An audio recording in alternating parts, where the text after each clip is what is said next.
Salut. Voilà. Hum, Actuellement, notre camarade Damon Picasso va donner sa version de, de la convocation. C'est-à-dire, il va expliquer ce qui s'est passé quand il est allé à la convocation. Donc, nous allons écouter ce qu'il va dire. Parce que là, il y a, il y a beaucoup à dire quand on voit tout ce, tout ce qui tout ce qu'ils ont tramé jusqu'aujourd'hui. On voit qu'ils voulaient faire un complot pour pouvoir le maintenir en prison, mais ça n'a pas marché.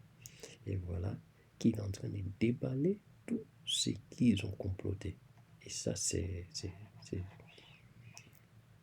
on doit dire merci à Adjumani, parce que sans Adjumani, nous, on n'allait pas savoir exactement que c'était un complot, à part que lui, il allait venir nous dire exactement.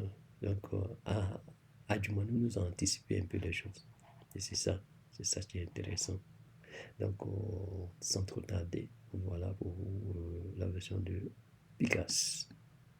Avril dernier, nous avons été invités sur le plateau de la chaîne Live TV dans le cadre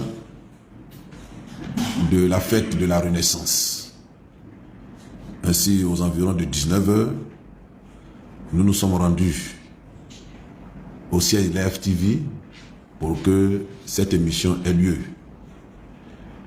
Et au cours de cette émission, des préoccupations nous ont été posées, notamment sur les événements de 2010.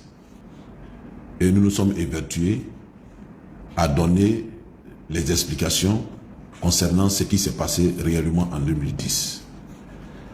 Il faut dire que ce n'est pas la première fois que nous tenons ce genre de propos. Nous avons été toujours constants depuis 2010-2011 sur les explications que nous donnons. C'est pourquoi nous avons été surpris, vraiment surpris, que ce soit maintenant, en 2025, alors que le débat a eu lieu vraiment en abondance. Nous avons été surpris que ce soit maintenant que M. Bamba Yakuba se sente diffamé. Et donc, suite à cette émission-là, il a déposé une plainte devant le procureur, une plainte en diffamation, voilà, disant que nous l'avons accusé de faux et les propos que nous avons tenus tendent à le livrer à la vindicte populaire et exposerait sa famille. Et c'est pourquoi nous avons été donc convoqués manu militari, parce qu'on n'a eu que 24 heures, nous avons été convoqués manu militari à la préfecture de police, à la direction des enquêtes générales. Effectivement, nous nous sommes rendus à cette convocation, malgré le délai très court qui nous a été donné. Nous avons bénéficié à cet effet de la solidarité, du soutien, de l'appui de toute la haute direction du parti, depuis le président du parti, en passant par le président exécutif, le secrétaire général, les responsables de la direction, les élus. En tout cas, le parti s'est mobilisé pour qu'ensemble nous allions répondre à cette convocation. Et nous sommes allés et on nous a demandé notre version des faits. Ce que je voulais dire concernant ces faits, c'est qu'il n'a nullement été question de diffamation. Nous avons expliqué ce qui s'est passé. Et ce qui s'est passé est simple. Vous savez, lorsque nous recueillons l'ensemble des votes, une fois que le scrutin est terminé, la commission électorale, la commission centrale, recueille l'ensemble des votes, des procès-verbaux, avant la proclamation des résultats.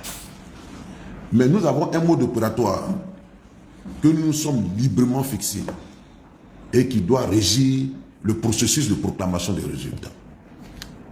Et ce mode opératoire dit que, en aucun cas, un commissaire, fût-il le superviseur d'une région, ne peut proclamer de façon cavalière et unilatérale un résultat. Tout résultat qui doit être proclamé doit passer par la trame de la consolidation. Qu'est-ce que c'est que la consolidation? Comme je l'ai dit, la consolidation est une forme de séance plénière de la commission centrale.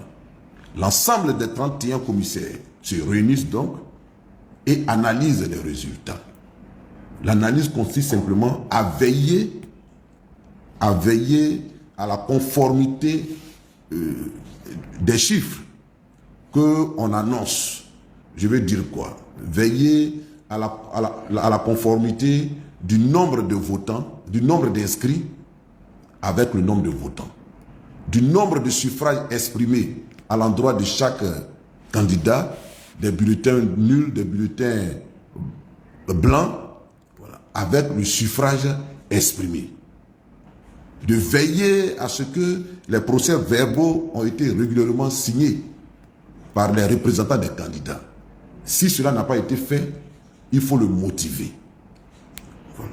De veiller aussi à ce que les élections se soient déroulées dans un environnement sécuritaire, paisible, voilà, dans le but de garantir l'intégrité et la sincérité du scrutin. Voilà. Donc, une fois que ça c'est fait, une fois que le débat a lieu sur ces faits-là, il y a un minimum de consensus qui se dégage. Et à partir du moment où le consensus est dégagé, le secrétariat, voilà, saisit le procès verbal, en distribue le procès verbal des résultats, en distribue copie à chaque commissaire, dont le porte-parole de la CEI, en l'occurrence en 2010, M. Bamba Yacouba, a charge pour lui d'aller les proclamer. Voilà. Voilà un peu le principe, si je peux le résumer ici. Mais qu'est-ce qui s'est passé dans les faits? Dans les faits, c'est que dès la clôture du scrutin, alors même que l'ensemble des commissaires n'avaient pas encore regagné le siège de la CEI pour participer à la plénière et donc à la consolidation, les résultats de la diaspora ont afflué.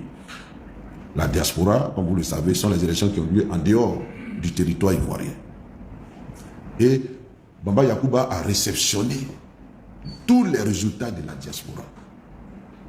Et sans même que cela ne soit passé par la trame de la consolidation, sans que les commissaires n'aient eu connaissance de ces résultats de la diaspora, encore moins n'aient participé à leur analyse, il les a proclamés tels qu'il les a reçus, de façon unilatérale et de façon cavalière.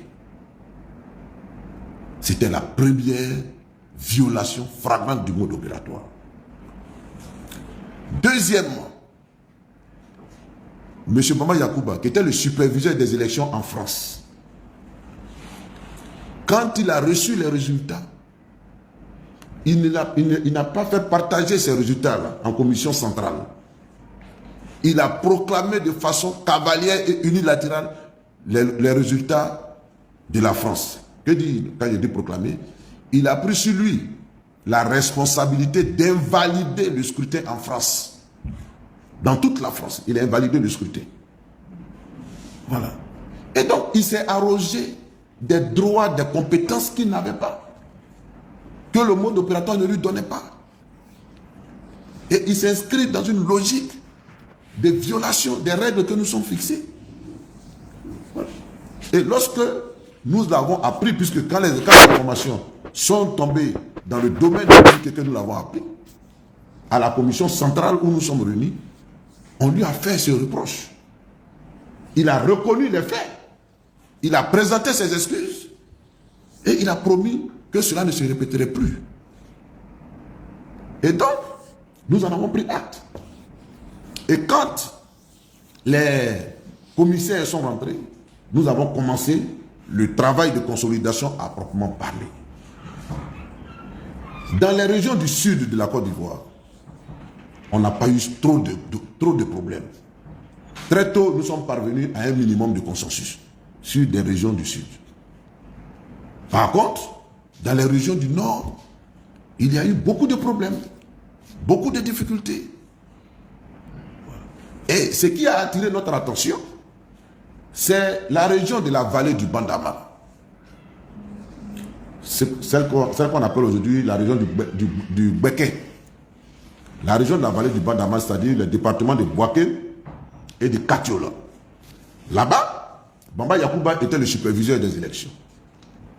Et on s'est rendu compte à l'analyse des suffrages exprimés à l'endroit de chaque candidat qu'on avait ajouté arbitrairement 100 000 voix au candidat Alassane Ouattara.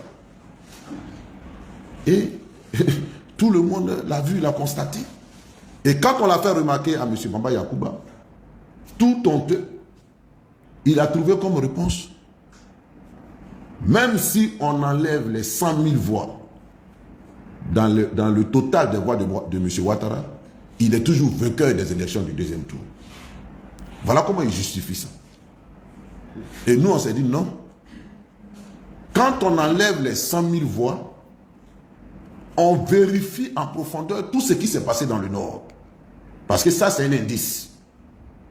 C'est un indice. Voilà comment on sort les procès-verbaux des différentes régions du Nord. Et chers amis journalistes, nous nous rendons compte du gros scandale électoral, de la grosse fraude qui a eu lieu. C'est là qu'on s'est rendu compte qu'il y a eu plus de suffrages exprimés que d'inscrits. C'est là qu'on se rend compte que les PV ne sont pas signés. C'est là qu'on se rend compte qu'il y a un candidat qui obtient plus de voix que le nombre de votants. Voilà. Et donc, on se rend compte qu'il n'y a pas eu d'élection. Parce qu'ils ont bourré les urnes dans le Nord. Car, le jour des élections, quand on a fait le point à mi-journée, nous étions à un taux de participation de 60%. Théoriquement, il était impossible de rattraper le retard. Le candidat Ouattara, théoriquement, il ne peut plus rattraper le retard sur le président Laurent Gbagbo. Et à partir de ce point, à partir de 13 h, quand on a fait le point, dans les minutes qui ont suivi, les violences se sont déclenchées au Nord. Ils ont chassé tous les représentants dans les bureaux de vote. Ils ont commencé à exercer des violences. Et c'est pourquoi, dans plus de 500 bureaux de vote que nous avons dénombrés, alors qu'au premier tour, le président Laurent Gbagbo avait des voix, il a eu 0 voix. C'est-à-dire même ses propres représentants dans les bureaux de vote n'ont pas voté pour lui. N'ont pas voté pour lui. Voilà. Donc, ça a été un gros scandale. Et c'est ce que nous avons toujours relaté. C'est ce que nous avons toujours dit. Et c'est de notoriété publique. C'est de notoriété publique. Donc, que M. Bamba Yakuba se sente aujourd'hui diffamé, alors qu'il est l'un des artisans de cette forfaiture, je suis surpris. C'est l'hôpital qui se fout de la charité. Oui. Il ne faut pas qu'il se fasse passer pour la victime. Il ne faut pas qu'il se fasse passer pour la victime. Donc, en tout cas, nous avons donné notre part de vérité. Et donc, nous sommes très à l'aise sur ce débat. Voilà. Nous sommes très à l'aise sur ce débat. Et ce débat va nous amener à convoquer les procès-verbaux. On va nous sortir, nous allons réclamer qu'on sorte tous les procès-verbaux. Et les procès-verbaux existent. Parce que quand nous clôturons le scrutin, voilà, pour l'archivage, nous conservons les procès-verbaux à l'endroit de 3 destinataires principaux. Le procès-verbaux de tout le vote. Donc, il y a un paquet que nous faisons, des procès-verbaux que nous faisons pour la commission électorale indépendante.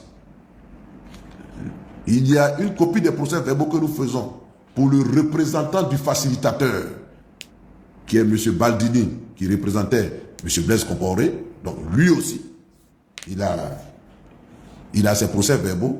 Et puis, un autre destinataire, c'est le Conseil constitutionnel. Donc, toutes ces 3 institutions sont censées avoir les procès-verbaux des élections de 2010. Et donc, s'il estime qu'il a été diffamé, bon, on sera obligé d'analyser les procès-verbaux en profondeur pour voir s'il dit la vérité.